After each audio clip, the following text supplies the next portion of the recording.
Good morning, everyone. Good morning. My name is Deb. I'm one of the public health nurses here at the Kennedy Center.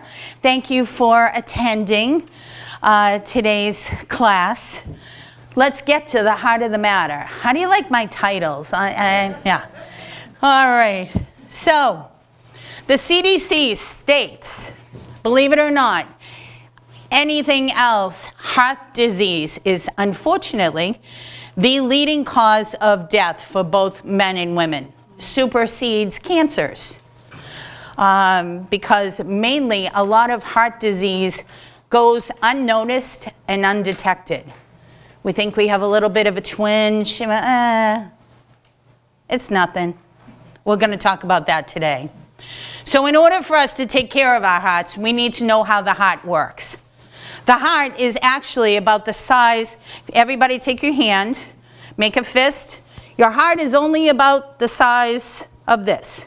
And imagine that one organ makes your entire body function because it pushes the blood through this entire body. And that's a body to work through. How does our heart work? It has 4 chambers. The 2 uppers are called the atria. They're up here. Lowers are the ventricles. So basically the right side of your heart, which is, if you're facing me, my right side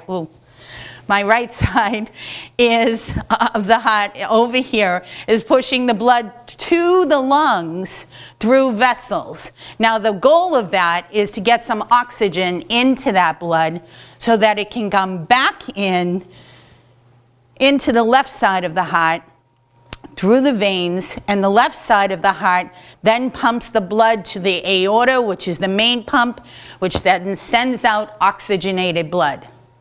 So your blood comes into your heart, goes back out. Both your lungs on either side of your heart give that oxygen to that blood.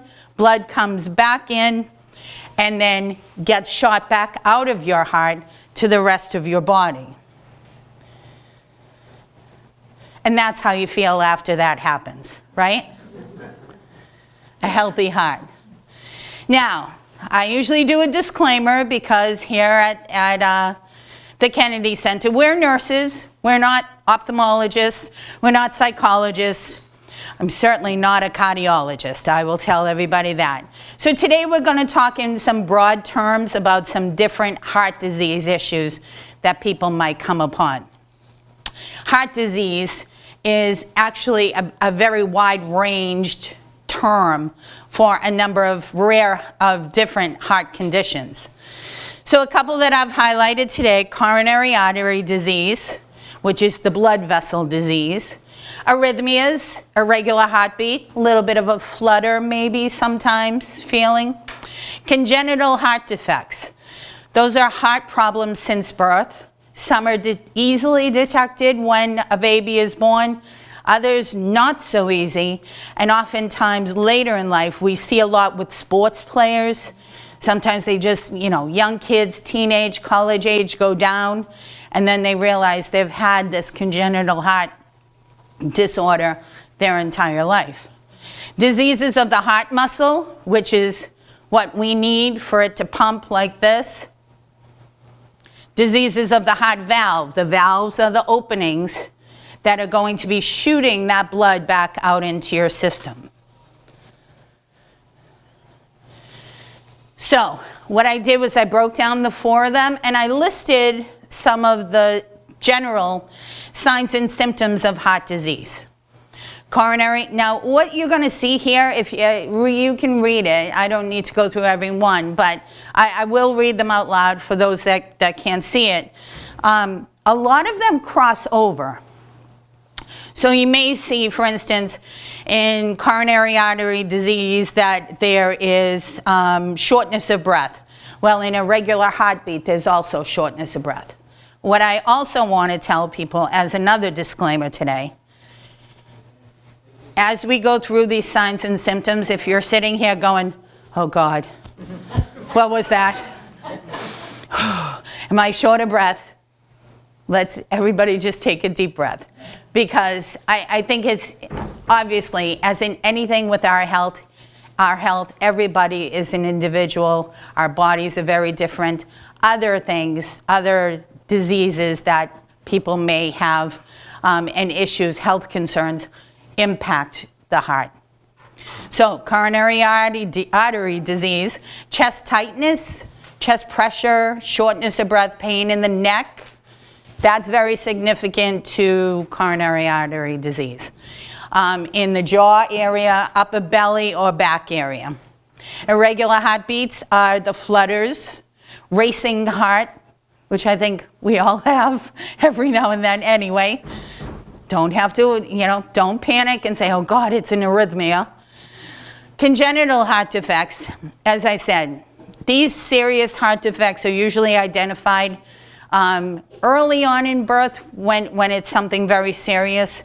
In an infant, they're pale gray skin, possibly blue cyanotic lips, shortness of breath when a mother's feeding the baby, and then if later, exercise becomes difficult. So kids in sports, shortness of breath upon any kind of exertion.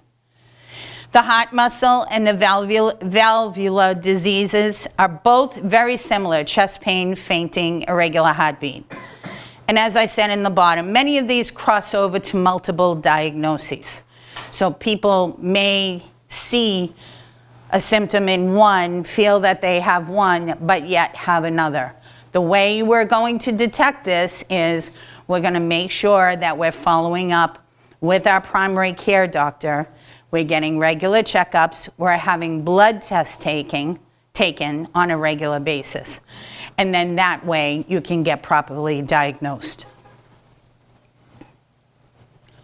So, when should I see a doctor? Today I'm standing here in front of all of you. I'm a little, because all these people in this room, I'm a little nervous. Is it an arrhythmia? Am I nervous? Should I see a doctor? No. I need to just breathe, relax. But I also want to say to you, better to be safe than sorry on certain symptoms.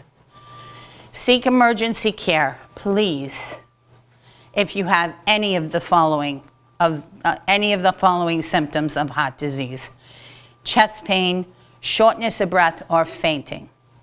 Okay? And always call 911 if you think you're having a heart attack. Please, better to be safe than sorry. I guarantee you the EMTs will come, and if you're sitting up and you're looking better than you did 2 days ago, by the time they get there, they're not going to have an issue with that. They're going to have more of a concern to make sure that everything is working well before they leave you. So, if you ever think you're having a heart attack, always call 911. So how do I keep my heart healthy? Number one way to keep your heart healthy is early detection. Early detection of any cardiac concerns. So we don't want to wait for a cardiac event to identify a concern, because it can be too late. The heart, when you think about it, it's only this big, and it is the center of your being, your physical being. That needs to be taken care of, and taken care of very seriously. I think many seniors, well, I'm not going to say seniors. I'm going to say women. I'm going to pick on my own group. Many women overlook a lot of the symptoms of heart disease. Men and women sometimes present very differently with the symptoms.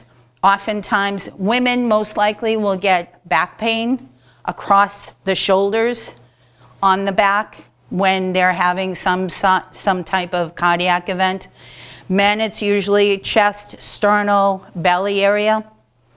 So just an FYI to my girls out here, make sure if you are experiencing any type of shoulder pain, neck pain, jaw pain, across the back, across the middle part of your back, make sure you just double check things with your physician. It can never be checking too much. So I made a little list of, and all of this came from 2 websites.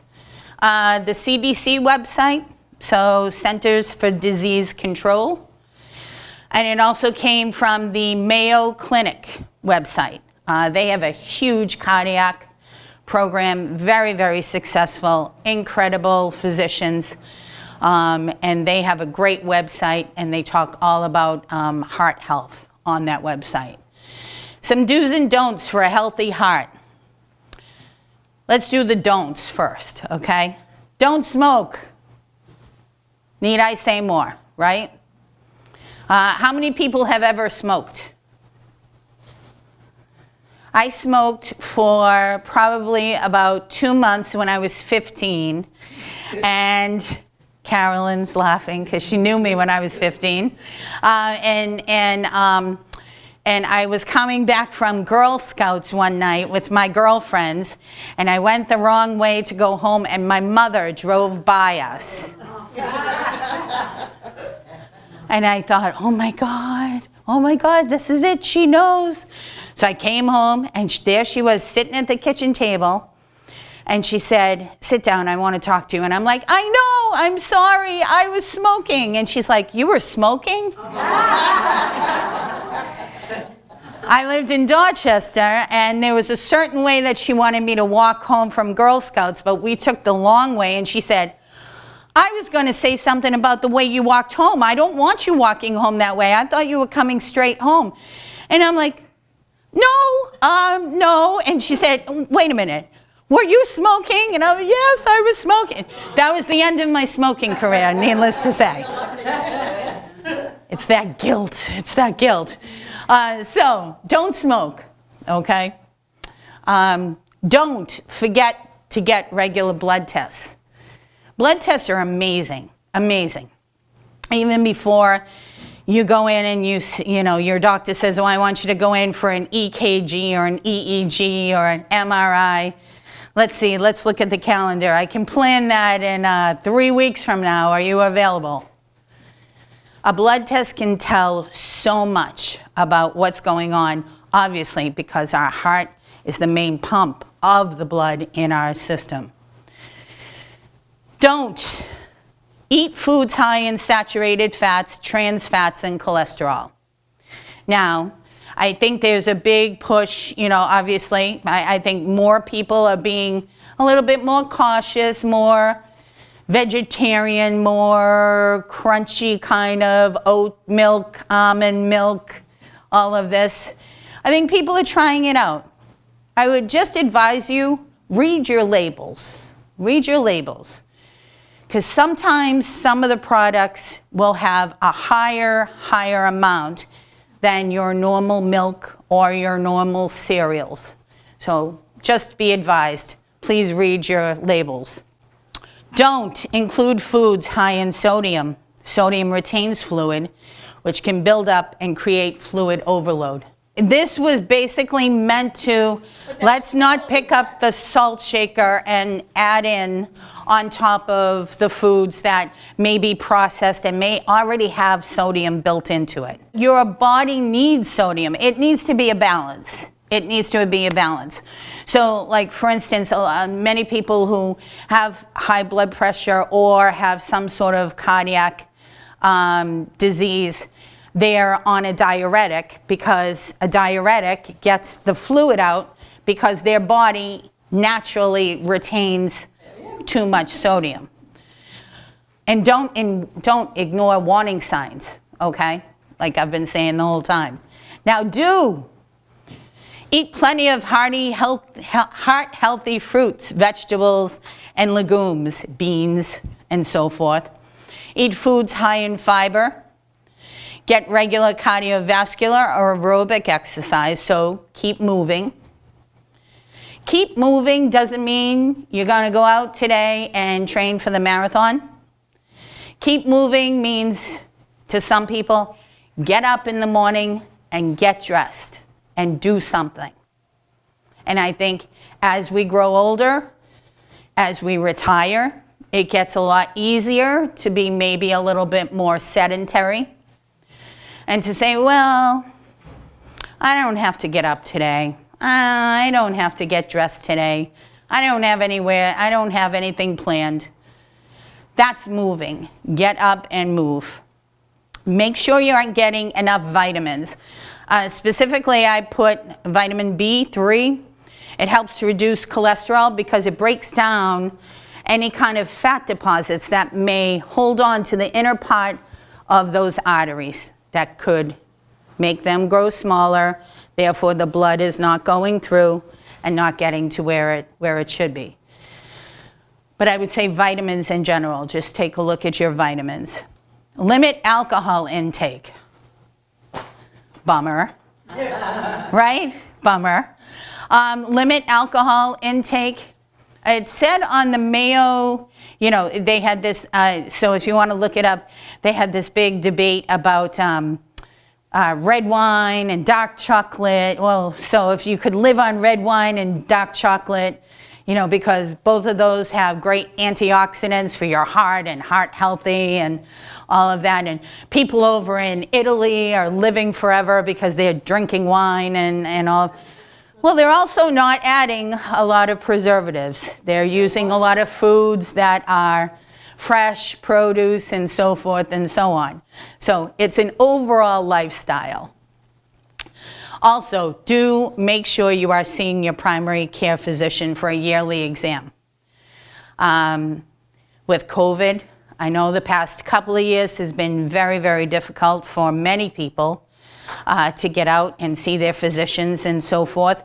Many people were fortunate enough to be able to do it on their phones or, do a Zoom with them, telehealth and so forth. Hopefully your doctors are opening back up now and you're able to see them in person. So I think any of the symptoms that people may have, it's very individual because it depends on the person. With heart disease is here. Everything else is the offshoot. So people who are diabetic, people who have other types of diseases, other cholesterol is a big issue, blood pressure is the big issue. So I think it's very individual is if it can be reversed. I don't necessarily see it as being reversed, but I see it as being if you're talking to your doctor and seeing a doctor, looking at your diet with him or her, and also managing your medication well, managing your sodium intake one way or another, and all of that combined, you can lessen the shortness of breath, and also medication. And I know there's a lot of meds out there, I have a family member who just went in the hospital for something, and she came out with one blood thinner, and now she went to the vascular surgeon, and now she's on another. They changed it to another blood thinner, so now I'm on the internet trying to figure things out and all of that. And I know the meds can get confusing sometimes because also sometimes physicians will put people on multiple cardiac meds. And I think that's a question that you might want to ask your doctor if that's the case. Why am I on 2 medications for cholesterol? Why am I on 2 medications for blood pressure? There may be a very valid reason for that, but you need to know your medications and you need to know which medication, what the medication does that you're taking. And if anyone has questions about things like that, I would recommend, obviously asking your primary care if you can get to them and get that answer. Also, if you have any kind of services in place, like a visiting nurse or something like that coming to the home, especially if you're just out of the hospital, make sure that someone is reviewing the medications that they're sending you home with and comparing that and having that with your physician, sitting down with your physician and saying, this is the list they gave me. They put me on these 3 things. you didn't have me on those 3. Am I supposed to be on it? So just make sure that you're going over your medications with him, with the physician. If you have questions, talk to your pharmacist. Absolutely. Great point. You talk to the pharmacist when you're there. And they may even say, you know what, let me give your doctor a call. Yeah, the pharmacist actually was very helpful with my situation because she went on the medication when she was in the hospital, my relative, in November. And I paid $10 for the copay in November, and then they switched her to another medication in January. And new year, new deductible. So we had to pay $430 for 60 tablets. Yeah.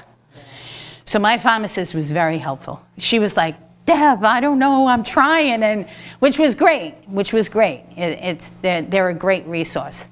And our physicians were like, we're searching for something, but she needs to be on it. It's a blood thinner, so it's not an option. So continued, so takeaways are early detection. Any blip on your radar screen that you feel, question it.